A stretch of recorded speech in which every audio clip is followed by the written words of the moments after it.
My sister said she's glad my kids are gone because they would have turned out special, so I broke her face. My sister and I have never gotten along. My mother almost died giving birth to her, and because of this, she has been their miracle child. Even as kids, we would fight like cats and dogs on the best of days. There was a time when she pushed me down the stairs because I didn't want to lend her my jacket. I ended up with a sprained foot. My parents have always given her everything she's ever asked for, like when she asked to be enrolled in a private university that my parents can hardly afford. She has never had to work for anything, nor was she expected to follow the same rules as me when we were growing up, like going home by 5 p.m. and doing chores, or else I would have a lesser allowance. I've been in therapy for years, working through the resentment I had for her, and I've come a long way. Anyway, my husband and I had our first child almost 3 years ago after 5 years of trying and 3 miscarriages. My son is my parents' first grandchild. My parents adore him and spoil him rotten while respecting our boundaries. However, our son is nonverbal autistic. Meanwhile, my sister and brother-in-law have no children. My brother-in-law is in the Navy, and they have been moved all over the country. Now, on to the crazy. My sister and brother-in-law recently got new orders from the Navy to be stationed back on the mainland,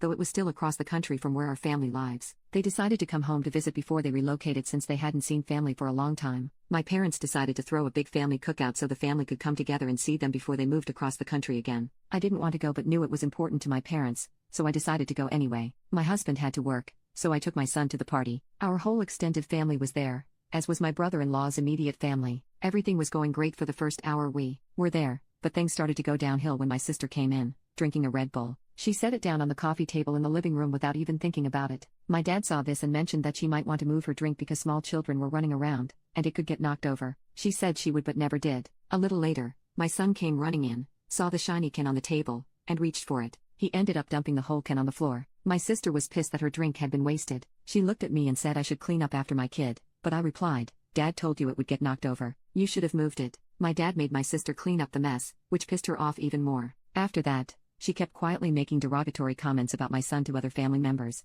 thinking that I couldn't hear them. I let the first few go, but after she called my son retarded to one of our cousins, so I'd had enough. I confronted her and told her that if she had something to say about me or my son, she could man up and say it to my face. She did get in my face and began screaming and cussing at me, saying that she wasn't surprised that my child turned out special and that it was a good thing that my first 3 kids died because I would have screwed them up too. I completely lost my poop. I don't think she was expecting me to retaliate because I punched her right in the face, and she went down hard. I'm not a violent person at all, but I do have limits, and I'm fiercely protective of my son. I told her, it was a good thing that you don't have a child because no one would like to be born inheriting your garbage personality. Her jaw dropped. My dad and 2 of my cousins stepped in and broke us up. My mom dragged my sister off into another room and began screaming at her for saying such horrible things about my son. I went outside with my cousins to cool off, and while talking to them, my brother-in-law came out to apologize on behalf of my sister. I told him I appreciated it but didn't want an apology from him, only one from my sister. He mentioned that he thought my sister might be jealous of my son because he is the only grandchild, and now there has been a shift in the dynamic between her and my parents. That made perfect sense to me.